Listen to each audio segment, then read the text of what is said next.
Oi, eu sou a Gabi Ometo e hoje eu vim contar minha experiência de leitura com o livro Água e Fúria, da Thaís Lopes, o segundo livro da trilogia Entre Véus. Voltamos a uma pequena cidade no interior, onde ela esconde um grande segredo, um grande poder, um grande número de portais que ligam vários outros mundos. Então ali, criaturas de vários tipos vivem se escondendo entre os humanos. Muitos deles não têm ideia da sua existência, outros, como a Vanessa, a protagonista do primeiro livro, é responsável por cuidar de tudo isso, para tudo estar certo, tudo estar nos seus eixos. Os dois protagonistas nesse livro...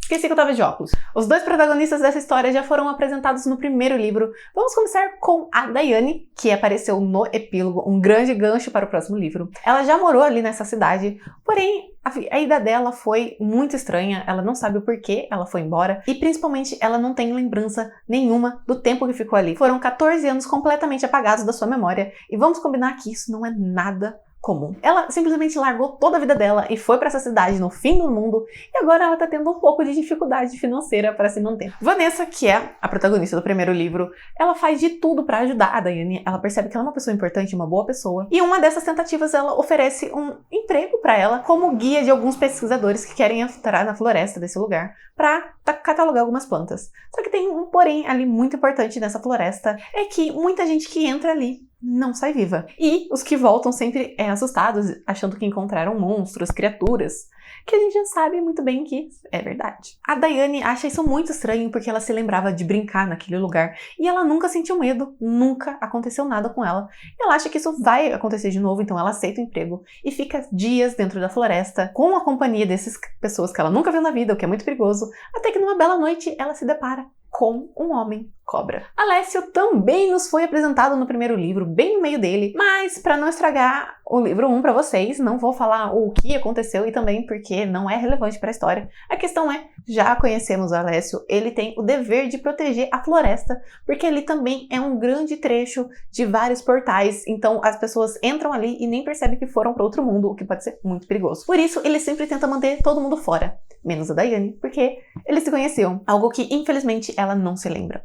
Os dois foram super amigos, o que a gente começa a perceber que faz sentido o motivo dela nunca ter sentido medo da floresta, porque quem era o responsável por isso era o seu melhor amigo. Porém, algo aconteceu e os separaram. A única pessoa que lembra disso é o Alessio. E quando ela descobre que eles foram amigos, que o Alessio tem o que ela mais deseja, ela não larga do pé dele. Ela quer saber o que aconteceu, o motivo de ter saído de lá, de não lembrar de nada. Ela vai atrás das respostas, mesmo que isso signifique infernizar o Alessio, porque dane-se que ele é metade cobra e extremamente mortal. Ela vai provocar ele até ele perder a paciência. O Alessio, ele tá dividido. Um lado dele está feliz que a melhor amiga dele voltou e ele quer que ela volte a ser a melhor amiga dele. Só que o outro existe o medo, a culpa. Porque algo aconteceu. Algo fez a mãe dela pegar todas as coisas e sumir daquele lugar. Algo que tem a ver com Alessio. Ao longo da história, a gente vai descobrir o que aconteceu e ver essa dualidade entre o querer se aproximar e o querer manter seguro, ficando longe, e a frustração dele porque ela não aceita isso. E ela, sem querer, ela se coloca em perigo várias e várias vezes. Aos poucos, barreiras caem, verdades são ditas, revelações são feitas, e sentimentos começam a despertar. Só que esses sentimentos não são exatamente amizade. Só que esse não vai ser o único desafio que o Alessio vai enfrentar. Algo tá vindo, algo estranho, algo que ninguém nunca viu. Portais estão sendo fechados, como se nunca tivessem existido, deixando para trás somente uma areia parecida de deserto, algo sem vida. O que, numa floresta tropical, não é nada normal. Então, há esse problema que ele vai ter que resolver enquanto lida com questões do coração. A Daiane, ela é uma personagem espontânea, impulsiva até, do tipo de sair de casa sem olhar pra trás e ir pra uma cidade onde ela não se lembra de nada, onde ela não tem noção do quão ruim a casa que ela deixou tá, ou de entrar numa floresta com pessoas que ela não conhece, uma floresta em que pessoas não saem vivas, ou talvez temer um homem metade cobra que aparentemente pode ser muito agressivo com ela e frequentemente perde a paciência com ela. Ela não liga e ela faz tudo isso, e eu não digo isso como uma forma de crítica, eu acho essa característica maravilhosa e um pouco divertida também, deixa a história divertida porque você nunca sabe o que ela vai inventar de fazer. É um equilíbrio com o Alessio, que ele tem muita culpa e dever. Acho que é a melhor forma de dizer isso. Ele tem o dever de proteger aquele lugar, o dever de manter todo mundo afastado da floresta, porque não entra em mundos desconhecidos, e também tem a culpa, que a gente vai aos poucos descobrindo mais sobre. E aí, acho importante dizer que Alessio não tem culpa pelo que aconteceu, mas ele se culpa, tá? Ele não fez algo contra ela, mas ele se culpa da mesma forma, ele quer se aproximar ao mesmo tempo que ele quer a manter longe, e pra ele é muito frustrante isso. Só que o Alessio não se resume a ser sério e, às vezes, babaca com a Daiane. Ele tem um lado extremamente divertido e fofo. Algo que a gente só vai ver quando a Daiane conseguir, finalmente, tirar toda a ogrice dele com um belo ultimato. E é claro que a história não se resume somente a eles dois. Vamos ter antigos personagens ainda estão ali. Vanessa e Nero continuam na sua hospedaria, junto com todos os seus amigos. Rafaela continua sendo um mistério e um pouco de diversão. Eu fiquei com muita vontade de ver mais diálogos entre ela e o Alessio, porque eles parecem ter uma amizade bem íntima, já que ela fornece muita comida pra ele, eles moram no mesmo lugar.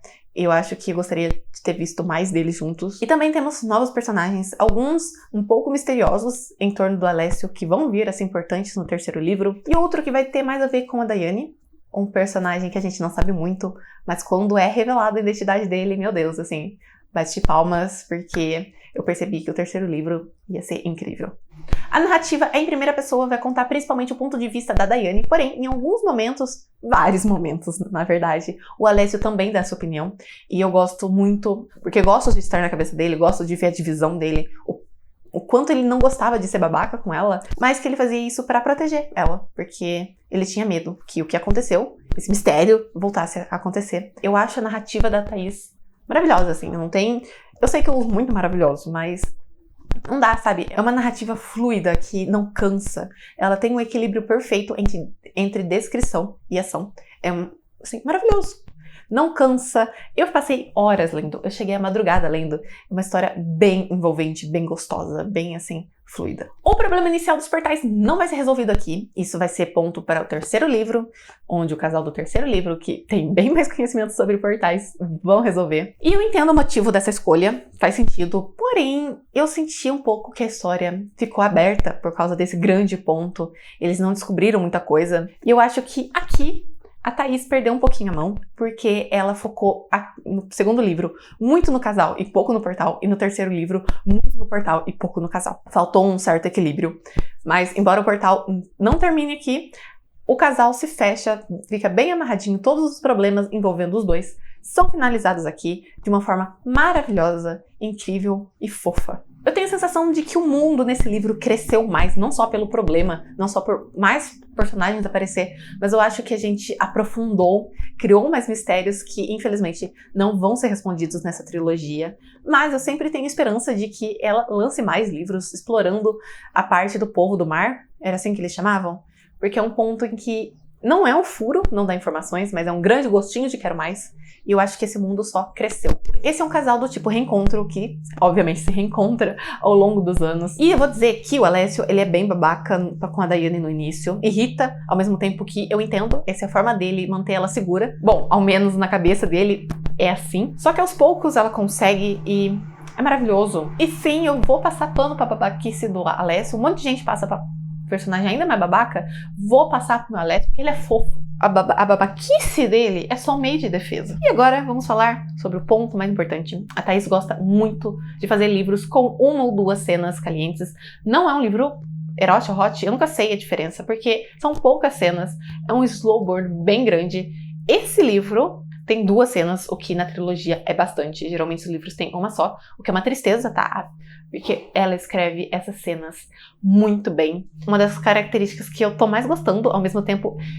Eu estranho no início, mas eu já tô adorando, é que ela gosta de colocar algumas peculiaridades diferentes, porque afinal estamos falando de criaturas mágicas, criaturas que não são humanas, então coisas não precisam ser como as nossas, se é que vocês entendem. Então no primeiro livro tivemos sombras tocando a pele da Vanessa de uma forma muito boa, que, sabe, eu já sabia que ia ter essas cenas, e eu criei uma grande questão, porque Alessio é da cintura pra baixo uma cobra. Então a grande questão é, onde está? E quando revelou, eu falei, uou! Principalmente porque não era era dois. Eu falei, uou! Estranho, porém gostei. Eu adorei as cenas. Ela escreve de uma forma super envolvente, longa. E, meu Deus, é maravilhoso. Eu decidi que é esse tipo de livro que eu gosto de ler. E um dia quero escrever cenas e histórias tão boas quanto ela. Mas isso é outra história. Vamos focar na história dela, que é incrível, é maravilhoso. Talvez, para algumas pessoas, seja bem muito estranho. Na verdade, é estranho, mas eu gostei. Não é uma coisa bizarra que deixa desconfortável. É uma coisa bizarra, mas que é legal. Temos personagens envolventes, um mundo intrigante que tem um problema que deve ser resolvido, uma narrativa fluida, impossível parar de ler, e um enredo maravilhoso, extremamente estruturado. Eu não poderia dar outra nota senão 5 estrelas. Esse livro é perfeito. E você que me assiste, que ama fantasia, eu acho que você deve dar uma chance para essa trilogia, porque ela é simplesmente incrível. Não tem outra forma de descrever esse livro senão como incrível. Então, eu espero que vocês deem uma chance. Aqui é um bom momento para mim falar que a história é bom você ler na ordem. Então, comece como Sombra e Luar, depois Água e Fúria, depois Fogo e Névoa. Lê certinho para você ter a melhor experiência que você pode. Se você já leu esse livro, deixa a sua opinião, me ajude a convencer outras pessoas a ler. Se você já leu um livro parecido com criaturas e cenas lindas, por favor, me indica, porque eu tô gostando muito e eu quero ler mais desses livros. Se você gostou do vídeo, deixa o gostei que me ajuda bastante. Se inscreve no canal, porque mês que vem teremos Fogo e Névoa, o terceiro e último livro da série. Vou fazer todas as resenhas dos livros. Compartilhe esse vídeo com um amigo que ama fantasia, que você acha que vai gostar dessa história. E também vai me seguir nas minhas redes sociais, que estou sempre falando sobre escrita, sobre minhas leituras, sobre a minha vida em geral. E, é claro, antes que eu esqueça, também vá conhecer meu livro Pequenos Desejos, disponível na Amazon. Todos os links que eu falei aqui vão estar na descrição. Até o próximo vídeo. Tchau!